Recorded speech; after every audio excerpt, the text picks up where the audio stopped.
Bon, bah en tout cas, on a eu des premières semaines du côté du PSG un peu folles. On va faire un peu un premier bilan de ce qui a pu se passer de ces premières semaines de ce mercato. Déjà, quel bilan tirez-vous entre l'arrivée de Luis Enrique et les différentes arrivées, on va les citer, Marco Asensio, Milan Skriniar, Manuel Ugarte, Cher N'Dour, Kangin Lee et Lucas Hernandez. Moi, je trouve que c'est une première partie alors pleine d'espoir, Okay. mais elle me satisfait pas non plus complètement parce que je pense qu'on est vraiment, comme tu l'as dit avant, à la moitié du mercato qu'on voudrait faire, en tout cas que Luis Enrique veut faire, je pense, parce qu'il reste quand même des gros postes où il faut recruter, je pense notamment au milieu de terrain encore, je pense, et surtout en attaque, en numéro 9. Donc c'est pour ça que je suis pas négatif sur le bilan du mercato, même si voilà, j'ai quand même des gros doutes sur certains joueurs. Ouais. Je l'ai déjà dit, notamment dans le Toc Hernandez au vu de ses blessures, Skriniar aussi malheureusement qui a des problèmes récurrents au dos. Et après on a quand même des promesses avec des Kangin Lee, des Ugarte, où malheureusement même si on s'intéresse en profondeur aux joueurs, on ne connaît pas sa réelle valeur et surtout on ne connaît pas le réel apport d'un joueur comme ça au Paris Saint-Germain. Ouais. Donc des doutes, mais je trouve que je suis plus enthousiaste que l'année dernière. Pour la première partie de ce mercato, écoute, je pense qu'en termes de profil, en tout cas, on se renforce de manière on ne peut plus intéressante. Sur le plan aussi de la quantité des joueurs, on se renforce aussi. Après, là où j'ai des interrogations, moi, c'est sur les joueurs eux-mêmes. C'est qu'aujourd'hui, on a pas mal de joueurs inexpérimentés, des jeunes joueurs. Et c'est là où j'ai pas mal de questionnements sur ce mercato. Les questionnements, on va avoir des réponses avec le temps. Si les joueurs répondent présents et assument leurs responsabilités sur le terrain et nous donnent satisfaction, ça sera un bon mercato. Mais là, aujourd'hui, c'est un mercato pour moi assez interrogatif, je dirais. Je me pose pas mal de questions là-dessus. Je rejoins un peu tous les deux, c'est-à-dire que je trouve quand même que la première partie de ce mercato est positif. On va pas se mentir, on voit un PSG actif. Et ça, c'est assez rare pour le souligner. Il y a quand même 6 joueurs qui vont rejoindre le Paris Saint-Germain alors qu'on n'est que début juillet.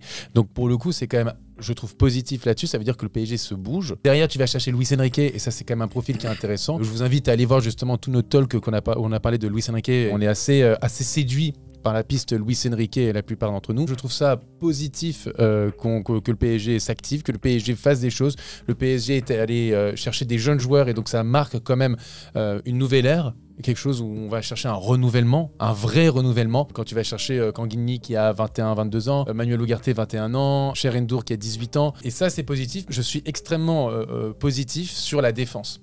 Je trouve qu'en allant chercher Lucas Hernandez et Milan Skriniar, en se séparant de personnes hormis Sergio Ramos, mais on sentait qu'il était un peu sur la fin. Il va choisir quand même 2 joueurs qui ont 27 et 28 ans, il me semble, pour les 2 joueurs. Ils sont quand même ils ont encore des années devant eux. Et c'est des mecs qui ont de l'expérience, une sacrée expérience, quoi, pour le coup. Milan Skriniar, avant cette saison, effectivement, où il se blesse sur la deuxième partie, c'était considéré comme le meilleur défenseur central d'Italie. Lucas Hernandez, effectivement, sans ses blessures, mais sinon, potentiellement, et dans les qualités, c'est un des meilleurs défenseurs centraux au monde. Tu gardes Marquinhos, Kimpembe, tu as encore Hakimi, Nuno Mendes, Mukiele et consorts.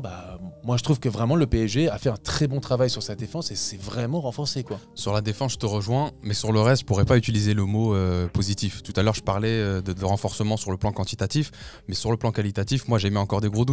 Parce qu'un mercato, il faut le juger, mais il faut aussi le contextualiser. Aujourd'hui, quand tu regardes l'effectif du PSG, est-ce que tu as besoin de, je ne vais pas refaire la liste, mais de tous les joueurs là qui sont annoncés ou alors qui sont recrutés par le PSG?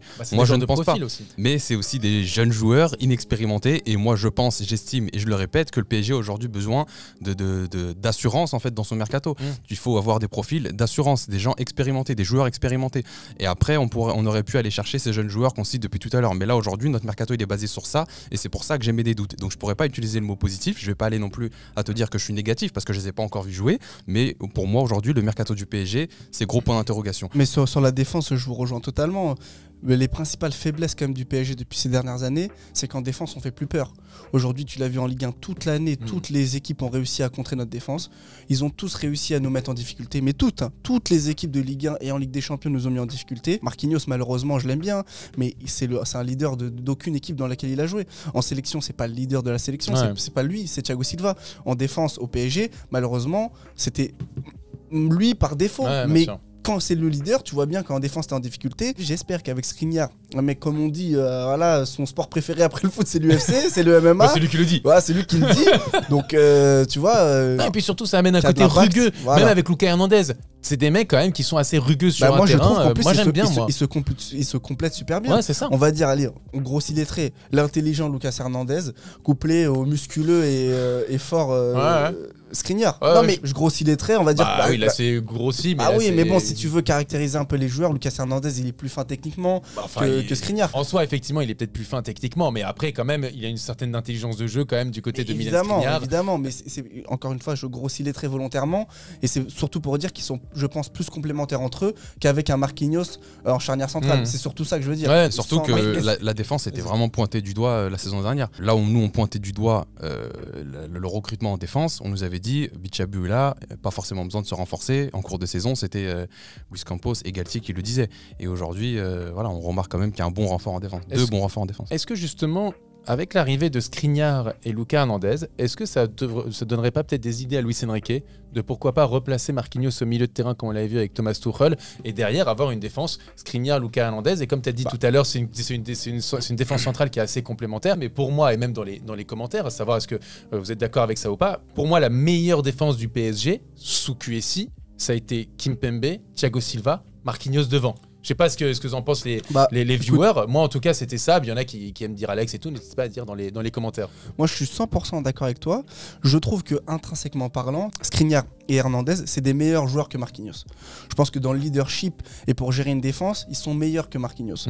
Et donc, je trouve que mettre Marquinhos au milieu de terrain, ça pourrait être un choix intelligent parce que ça permettrait en fait déjà d'assainir la concurrence, de pas mettre ton capitaine sur le banc parce que c'est quand même important. Si tu mets ton capitaine sur le banc, on l'a vu dans plein de clubs, c'est compliqué. C'est même pour je sais pas, pour l'homogénéité de l'équipe. Ouais.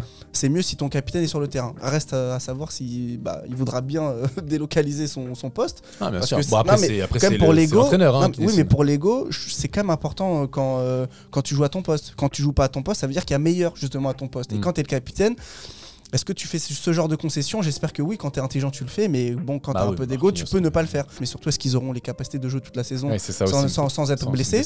Est-ce que Kimpembe, quel rôle il aura? Est-ce qu'il va encore jouer remplaçant encore il devrait revenir pour le mois titulaire cette année, pour l'automne, mais c'est compliqué. Sachant qu'il est en dernière année de contrat. Il vient de changer d'agent. Et c'est le sous-capitaine, entre guillemets. Donc, vice-capitaine. Vice-capitaine. Sous-capitaine, c'est autre chose encore.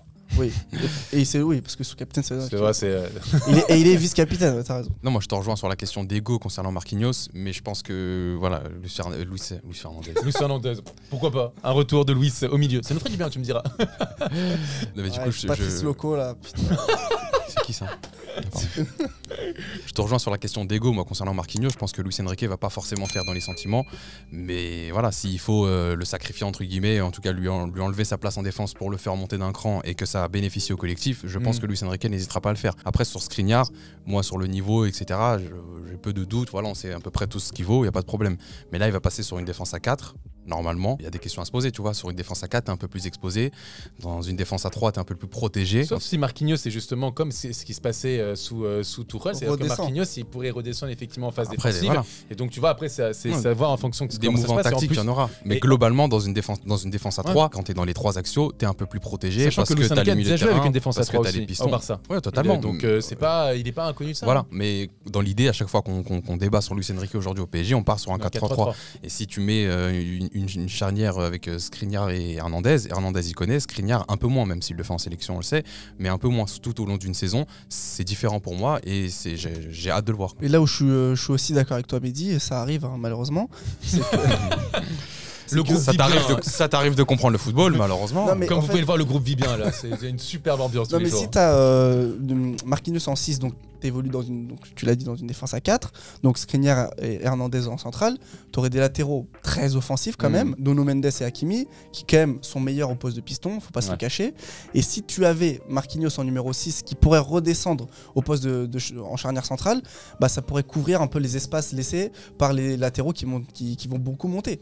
Donc ça peut être aussi un aspect tactique important de dire que tu as un central qui joue numéro 6. C'est une lecture du jeu, mais je peux aussi te répondre qu'un latéral droit en lieu et place d'Hakimi qui monte, ça t'abandonne aussi ton central derrière, donc il faudra bien couvrir pour Marquinhos. Mais ça après c'est des animations défensives et voilà, c'est des mouvements tactiques, il faudra voir ça au Campus Center. C'est plutôt cool parce que là on a fait quand même un premier bilan et sur justement je pense les postes où il y a des certitudes, à savoir la défense. Est-ce que le peuple attend ? Voilà, est-ce que le peuple attend ? Est-ce que les gens sont satisfaits en tout cas de la défense actuelle du PSG, de cette première partie de mercato justement ? Qu'est-ce que vous attendez de cette deuxième partie, messieurs ? Un milieu de terrain titulaire indiscutable pour moi. Et un numéro 9 titulaire indiscutable. Pas un ailier. Un ailier, tout dépend. T'as quand même Neymar.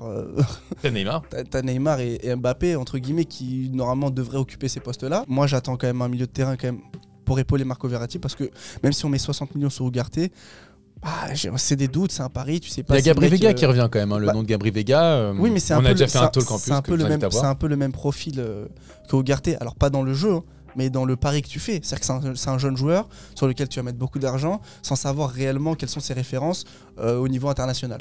Donc c'est pour ça que j'attendrai quand même un gros milieu de terrain, sous-entendu Bernardo Silva, pour dire des noms. Et en attaque, moi j'aimerais Harry Kane. Voilà, c'est mon petit péché mignon, c'est Harry Kane, même si je pense qu'il ne viendra pas, puisque je pense que Lévy ne le laissera jamais partir de Tottenham. Concernant mes attentes, je parlais de quantitatif, qualitatif. Là j'attends le qualitatif. Maintenant on a un effectif, je peux pas dire pléthorique parce que ça serait abusé, mais on a un effectif en tout cas un peu plus garni. Mais maintenant j'attends de la qualité. Et de la qualité pour moi c'est de l'expérience. Comme je l'ai déjà dit dans plusieurs talks, c'est ce que les gens appellent vulgairement des stars. Moi je veux du lourd aujourd'hui pour pouvoir renforcer réellement l'effectif, avoir de vraies assurances, être un peu plus solide sur nos appuis. Et au milieu, des petites pépites de chocolat comme ça. Des valeurs sûres presque, je dirais. Des valeurs sûres, de l'expérience, des stars, appelez ça comme vous voulez, mais en tout cas c'est ce que j'attends aujourd'hui. Et voilà, il y a les noms qui circulent, que ce soit du Harry Kane, que ce soit du Bernardo Silva, ou c'est tout. C'est tout. Malheureusement c'est tout, c'est à peu près tout. Mais voilà, on attend. Moi c'est ça mes attentes. Je peux pas te citer d'autres noms que ce qui sort dans la presse. Mais c'est ce que j'attends en tout cas, du lourd, des pointures, de l'expérience. En fait, moi je suis d'accord avec vous, il faut de toute façon chercher un milieu de terrain de classe mondiale du côté du PSG et aussi un neuf bien sûr, mais vous oubliez un truc j'ai l'impression. What ? Kylian Mbappé. Ça va complètement tout conditionner le futur mercato du PSG. Je me suis projeté avec lui. Voilà, c'est ça. L'état actuel. Oui, non, mais voilà, c'est pour ça. Et je vous en veux pas, évidemment. Évidemment qu'on se projette avec Kylian Mbappé, mais si Kylian Mbappé n'est pas là, ça change complètement tout. Avec Mbappé, c'est le choix le plus logique d'aller chercher un neuf, d'un bon milieu de terrain, voire renforcer peut-être sur les ailes et tout. Mais si t'as plus Mbappé... si t'as plus Mbappé, tu vas pouvoir te positionner plus facilement sur Harry Kane, mais ça règle pas le problème. C'est-à-dire que t'as un neuf, et tu perds ton meilleur joueur, et les profils similaires entre guillemets de Mbappé, c'est Rashford qui va prolonger avec Manchester United avec un contrat longue durée, c'est Leao qui a déjà re-signé à Milan, c'est Vinicius qui est un titulaire indiscutable du Real Madrid, donc on oublie, potentiellement Randal Colomani, et c'est potentiellement Randal Colomani, mais potentiellement alors un potentiellement avec un grand P, alors parce que là encore une fois, moi c'est ce que je répète toujours, avec Mbappé au PSG, il y a eu que 2 huitièmes de finale de Ligue des Champions passés, donc oui, bien sûr, mais si on peut faire pire, on peut faire pire sans Mbappé. On peut faire pire, mais je pense qu'on peut faire mieux aussi. Si vous voulez mon avis. Oui, mais j'y crois. Mais on peut faire mieux avec, bien sûr. Tu te sépares de Kylian Mbappé, mais si c'est pour assainir tes finances et derrière recruter de manière plus intelligente, de faire un vrai collectif, une équipe plus complète, en termes de talent individuel pur, évidemment, il y a peu de gens qui sont à la table de Kylian Mbappé aujourd'hui, mais en termes de groupe et de collectif, si tu vas chercher Colomani qui va bien s'adapter, c'est pour ça que le discours de Nasser, il est dos au mur, il peut rien te dire d'autre, et de deux, le 31 juillet, c'est la deadline, et c'est bien comme ça. Parce qu'après, tu as un mois pour pouvoir te retourner, pour pouvoir activer d'autres pistes. Et j'ose imaginer que, comme tu aimes le dire, gouverner, c'est prévoir, et qu'ils ont aussi prévu un plan B. Et le plan B, ça serait le mois d'août sans Kylian Mbappé. Et j'ose imaginer qu'avant le 31 juillet, la direction du PSG, Campos, Enrique et Nasser ont déjà imaginé le départ potentiel de Kylian Mbappé. Et donc les plans potentiels sans Kylian Mbappé. Ce qu'il faut quand même appuyer, c'est que si jamais Mbappé part, on va dire les profils similaires dans le football mondial ne sont pas disponibles. Donc de toute façon, tu dois réinventer complètement ton attaque. Voilà. En fait, c'est pas juste tu remplaces Mbappé. Non, tu reformates une autre équipe, une autre attaque. Je te rejoins totalement. Je pense qu'il n'y a même pas besoin. Tu vois, par exemple, les noms que tu as cités, il ne faut même pas se pencher là-dessus. En fait. Exactement. Je pense juste qu'il faut aller voir Enrique, qu'il faut lui dire écoute, le gamin est parti, donc maintenant on repense totalement. Il n'y a pas à le remplacer. De toute manière, tu peux même pas le remplacer. Il ne faut pas se mentir non plus. Tu pourrais peut-être dans un profil similaire, un Leao, un Rashford ou un Vini, tu vas te dire il occupe, tu vois, l'espace gauche, rentrer dans l'axe, dribbleur, buteur. Moi, je comprends. Tu peux te dire que tu le remplaces par ces joueurs. Je pense pas que ce soit la bonne idée. Même si ça a rarement été une bonne idée de remplacer un top joueur par un autre top joueur. Ça n'existe pas. Dans le même profil, c'est rare. Mais en tout cas, maintenant, t'as pas ces profils-là disponibles, donc il faut reformater complètement ton effectif. Pour moi, s'il part, et tu as raison de le rappeler, parce que nous on se projetait avec Mbappé, si on se projette sans, je pense qu'il faut totalement réinventer le collectif PSG. Il faut penser à un autre plan. Il n'y a pas à le remplacer en fait. Ce qui est aussi important à rappeler du coup, c'est que en date aujourd'hui, les dernières infos concernant cette deuxième phase qu'on évoque nous du mercato, c'est que nos confrères de l'équipe nous parlent d'une enveloppe aujourd'hui de 200 millions pour cette deuxième phase. Et cette deuxième phase, elle est définie comme ce que j'attends du coup de l'expérience et compagnie. Donc aujourd'hui, on a acheté ce genre de petites pépites de chocolat comme j'appelle, Ugarte, Kanguini et compagnie. Et là, on va rentrer dans une phase un peu plus offensive concernant les poids lourds et l'expérience. Il parle de mercato d'envergure. Exactement, c'est le mot qui a été utilisé par l'équipe. Donc c'est vraiment ce que j'attends. Donc j'espère qu'ils vont répondre à mes attentes. Et pour le milieu de terrain, parce que là on parle, on parlait surtout de Bernardo Silva, et en plus de ça, Bernardo Silva il avait dit en interview qu'il était plus à l'aise dans le cœur du jeu que sur un côté. Visiblement le PSG cherche un milieu de terrain, Bernardo Silva veut jouer au milieu de terrain. Si Bernardo Silva vient au PSG, il y aurait une vraie question à se poser sur le dispositif à adopter. Parce que si jamais, comme on l'a dit juste avant, tu mets Marquinhos en numéro 6 et que tu mets Bernardo Silva en numéro 8, tu vas forcément le mettre en double pivot avec Verratti. Qu'est-ce que tu fais d'Ugarte que tu as acheté 60 millions? Qu'est-ce que tu fais potentiellement de Gabri Vega que tu vas acheter peut-être 40 millions? Tu le mets sur le banc.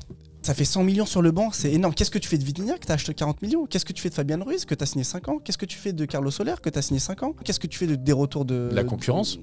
La concurrence, d'accord. En soi, c'est ce qui nous manque au PSG. Il nous manque de la qualité. Qu'on ait de la qualité sur le banc, qu'on ait une vraie concurrence. Comme ça, s'il y a des joueurs qui ont des coups de mou, des coups de moins bien, et bien le banc pourra largement, ou des absences, des blessures, on en voit souvent au PSG, le banc pourra largement prendre la suite. Et pour le coup, le fait qu'il y ait de la concurrence et de la qualité partout, ça va permettre de pousser chaque joueur dans ses retranchements et se donner à chaque entraînement. Et donc, moi, je vous vois comme quelque chose de positif. Le problème, c'est que si jamais, comme tu dis, tu fais jouer la concurrence et qu'au milieu de terrain, tu mets deux joueurs que tu as déjà sur le terrain, donc tu n'as pas dépensé d'argent pour ces joueurs. Donc tu vas mettre Vitinha 40 millions, Ugarte 60 millions, Gabri Vega potentiellement, je mets des gros guillemets, 40 millions. 140 millions sur le banc, que tu aurais pu investir autre part pour des places de titulaires. Moi ça me choque pas. Moi non plus ça me choque pas. C'est quand même étrange d'investir autant pour des remplaçants. Même en attaque, tu as des questions à te poser. Par exemple, Neymar, Bernardo Silva qui veut jouer dans le cœur du jeu, très bien. Et Neymar, tu crois qu'il va faire quoi? Qu'il va être ailier et manger la ligne? Impossible. Mais Neymar, c'est le cœur du jeu. Il y a beaucoup trop de questions à se poser, du coup, et ça va être le travail de Luis Enrique. Mais je pense que si Bernardo Silva vient, toute la volonté qu'il a de jouer dans le cœur du jeu, il va quand même se retrouver ailier droit. Si, encore une fois, on se projette avec un 4-3-3. Mais le cœur du jeu, ça va être pour un mec comme Neymar aujourd'hui. Je pense que c'est trop tôt pour se projeter. Mais voilà, la concurrence. Les joueurs sont là. Ils sont là, ils sont arrivés à un certain prix, ils sont arrivés avec certaines années de contrat aussi, tu l'as très bien rappelé. Moi je te rejoins un peu quand même, parce que finalement je te dis que ça me dérange pas, mais avec un peu de recul, t'as quand même beaucoup de millions d'euros sur le banc. Et en plus pour qui, tu vois, quand tu regardes par exemple, je sais pas moi, l'aile droite de Manchester City, c'est Mahrez et Bernardo Silva. Donc peu importe le prix que tu as mis, c'était 70 millions Riyad Mahrez. Quand tu as 70 millions sur le banc, c'est Riyad Mahrez sur le banc. Nous, quand tu as 100 millions, c'est Ugarte, c'est Vitinha. Voilà, donc je te rejoins finalement, c'est vrai que je prends du recul, il a raison là-dessus, mais Vitinha, c'est aussi le jeu de la concurrence. Au PSG, c'est le jeu de la concurrence, c'est sûr. Après Vitinha à voir sur sa deuxième saison, Ugarte qui va bien. Moi Vitinha, j'en ai assez vu. Vitinha, j'en ai assez vu, j'ai compris qui il était. Pas vraiment d'accord, moi je pense que Vitinha, on n'a pas vraiment vu le joueur. Si, on l'a vu, c'est pas parce qu'il te ressemble qu'il faut être gentil avec lui. J'en ai assez vu, moi je dis pas que c'est un mauvais joueur, je dis juste que c'est pas un titulaire du PSG, ça c'est clair, net et précis. Il va concurrencer qui? Si Gabri Vega il vient, il peut le concurrencer au milieu, oui, mais il peut pas bouger un Marco Verratti, tu vois. En tout cas, pour le coup, on a encore beaucoup de choses à dire sur cet été et on n'est pas au bout de nos surprises, j'ai l'impression. Ça, c'est sûr. Dites-nous dans les commentaires si vous pensez que justement Mbappé va partir, est-ce qu'il va rester? Est-ce que pour vous, on va encore voir beaucoup de mouvements du côté du PSG ou vous pensez que le mercato est quasiment terminé? N'hésitez pas à le dire dans les commentaires, à liker, partager la vidéo, s'abonner, tout ce qu'il faut pour le coup. Et on se dit à très vite dans un autre talk, tout simplement. Yes, I. J'ai réussi une fin pour une fois. Bien joué.